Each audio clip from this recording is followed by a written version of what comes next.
Yo la team, c'est SMDP. Bon, aujourd'hui on se retrouve pour une petite vidéo de présentation du booster. Je vais vous expliquer un peu la config, un peu ce qu'il y a dessus, où j'ai acheté mes pièces, où j'ai fait mon kit déco, je vais tout vous dire. Donc suivez bien, restez jusqu'à la fin et on se retrouve tout de suite. Bon, et je vais vous expliquer un petit peu l'histoire de mon booster. Donc du coup c'est un booster que j'ai acheté pour tourner, pour m'amuser, il m'a servi pendant 2 ans pour aller au travail. C'était un scooter, tous les matins je me levais, j'allais au travail avec. Donc c'est pas un booster que j'ai acheté dans l'optique de le préparer, dans l'optique de faire tout ça, parce que déjà je l'ai acheté quand j'étais mineur, donc déjà j'avais pas l'argent pour faire tout ça quoi. Donc du coup je l'ai acheté dans l'optique juste de m'amuser avec et de rouler. Et puis petit à petit je l'ai amélioré, je l'ai entretenu, j'ai fait que des petits plus, et puis j'en suis arrivé là. Donc voilà, donc c'est un booster que j'ai acheté il y a 3 ans et demi, presque 4 ans maintenant que j'ai. Ça va faire peut-être 1 an et demi que je suis vraiment dans la préparation, que je me suis lancé un peu dans la préparation, tout ça. Et puis voilà, donc je vais vous présenter un peu le booster, la config, tout ce qu'il y a dessus. Et au fait, ça c'est mon nouveau 450 CRF, double sortie de pot, Yoshimura, j'ai du mal. Donc voilà, ça c'est mon petit 450, plutôt pas mal, je l'ai échangé contre le 125 SX. C'est un 450 CRF de 2013, double sortie de pot, modèle à injection. C'est incroyable, ça marche bien.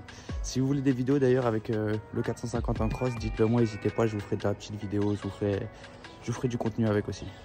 Donc bon, ça c'est un kit déco réalisé par Impact Racing Design. J'ai fait un partenariat avec eux et je les remercie beaucoup pour ce kit déco qui est vraiment magnifique, d'une qualité incroyable. D'ailleurs, si vous voulez, je vais vous mettre mon code promo qui va s'afficher juste là pour pouvoir commander vos kits déco. Vous aurez moins 10% sur tous vos kits déco, que ce soit perso, semi-perso ou n'importe quoi, vous aurez moins 10%. Donc voilà, pour tout ce qui va être, on va partir sur l'esthétique. Donc du coup, poignée domino, rétro, BCD. Là on est sur des leviers de frein AliExpress. Ça marche super bien malgré ce qu'on pense et tout. J'en avais peur au début, mais ça marche super bien, zéro problème avec. On est sur un guidon Voca, une mousse Voca, un coupe-circuit Stage 6, un bocal de mètre cylindre qui vient de chez AliExpress aussi, avec son levier de chez AliExpress, les petites poignées domino. Je suis encore en tirage origine parce que le tirage rapide, franchement, j'ai envie de le mettre, mais je vois pas qu'est-ce que ça pourrait m'apporter réellement en plus. J'ai une potence Doppler, full BCD, il est en full BCD. On a une petite fourche Stage 6 RT, c'est une vraie, hein, c'est pas juste l'autocollant.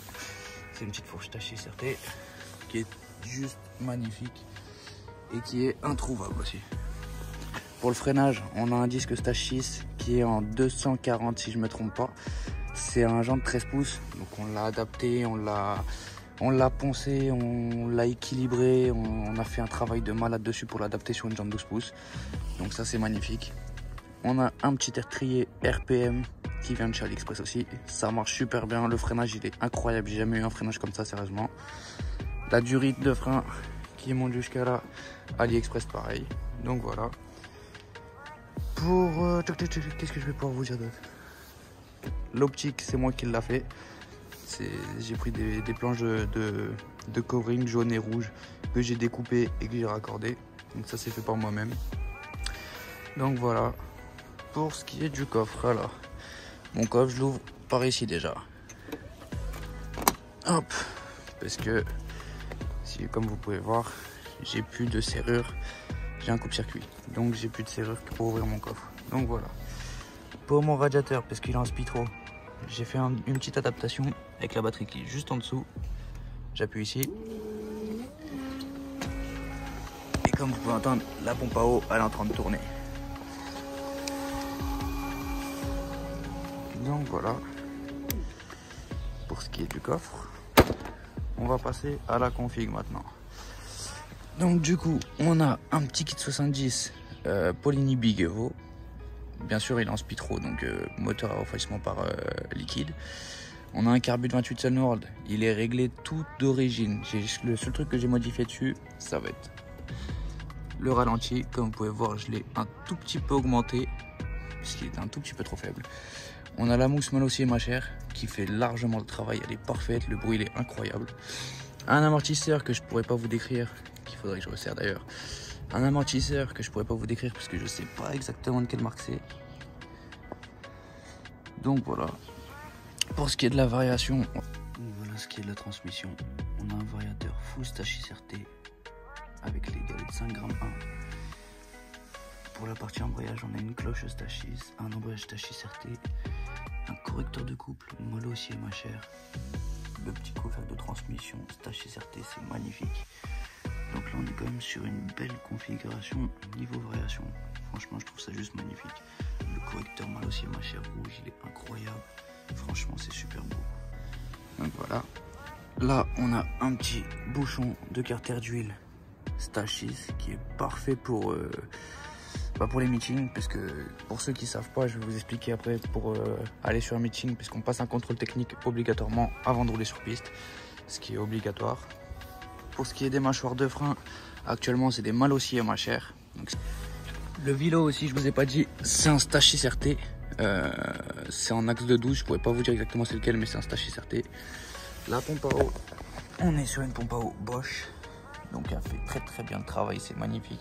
En électrique, parce que je voulais pas prendre une manuelle parce qu'on perd de la performance, vu que la pompe à eau elle est entraînée par le moteur si c'est pas une électrique. Donc du coup j'ai pris une pompe à eau électrique et non une mécanique. Bougie, on est en BR9 si je me trompe pas, BR10 Iridium plutôt, excusez-moi. Antiparasite NGK Racing bien sûr. La Big Valve c'est une Stachys pareil, donc c'est parfait, ça fait très bien le travail. Ça consomme, je vais pas vous mentir, mais ça fait très bien le travail. Et du coup, pour vous expliquer un petit peu quand on roule sur piste, en gros, quand on roule sur piste, on est obligé de freiner nos vis. Donc, on va être obligé de freiner les vis de carter d'huile pour pas qu'elles s'ouvrent sur la piste et que ça crée des accidents. Pour ceux qui ont un étrier de frein arrière, il faut qu'ils soient freinés. Les vis d'étrier, il faut qu'elles soient freinées. Faut les durites de trop plein, faut qu'on ait un récipient. Donc, je vais vous montrer ça. Pour toutes les durites de trop plein, en fait, il faut qu'elles soient toutes reliées dans un récipient. Donc moi, j'ai mis une petite bouteille la villageoise. Pour ceux qui connaissent et ceux qui sont bien dedans, vous allez comprendre directement. Toutes mes durites de trop plein du carbu, elles sont reliées dedans pour pas que ça coule sur la piste. On est obligé d'avoir un coupe-circuit sur piste aussi. C'est obligatoire, strictement obligatoire. Tout ce que je vous dis, dans tous les cas, c'est obligatoire. Si vous ne l'avez pas, le contrôle technique, il passe pas. Donc comme je vous disais, les freins, les vis d'étrier, obligé de les freiner pour pas qu'il y ait de problème sur la piste. En dessous, la vis de vidange, faut qu'elle soit freinée aussi. Bon là elle est plus freinée, mais il faut qu'elle soit freinée. En équipement pour le pilote, il faut des chaussures de moto, donc qui montent jusqu'au-dessus de la malléole. Il faut un jean et un blouson de moto, ce qui est obligatoire. Une fois que vous avez fait ça, il vous donne cette petite étiquette pour vous dire que le contrôle technique est validé. Ça c'est pour les événements scooter power, enfin surtout les événements sur piste où on passe un contrôle technique, tout ce que je vous ai dit c'est obligatoire sur un scooter. Et pour les événements scooter power, une fois que vous avez fini, vous avez le petit badge de contrôle technique qui est validé. Donc voilà, c'était une petite présentation du booster pour vous montrer un peu tout ce qu'il y avait dessus, tout ce que j'avais fait, la config du booster en elle-même, et au moins vous savez tout. Donc likez un max, je vais vous faire une deuxième vidéo où on va aller l'essayer pour voir ce que ça vaut. Parce qu'un Speedro, je peux vous dire que ça marche vraiment bien, mais vraiment bien. Je m'y attendais pas du tout. Le jour où je l'ai essayé, franchement, j'ai été choqué. Malgré que j'ai beau conduire des 450, des 250, des 125, des 85, j'ai été choqué de la puissance, vraiment. Pour lever, pour tout, c'est incroyable, vraiment. Donc je vais vous faire une petite vidéo pour vous montrer ça, pour vous présenter un peu tout ça. Et puis voilà. Donc je vous remercie à tous la team, c'était SMDP et on se retrouve bientôt pour une nouvelle vidéo. Salut la team.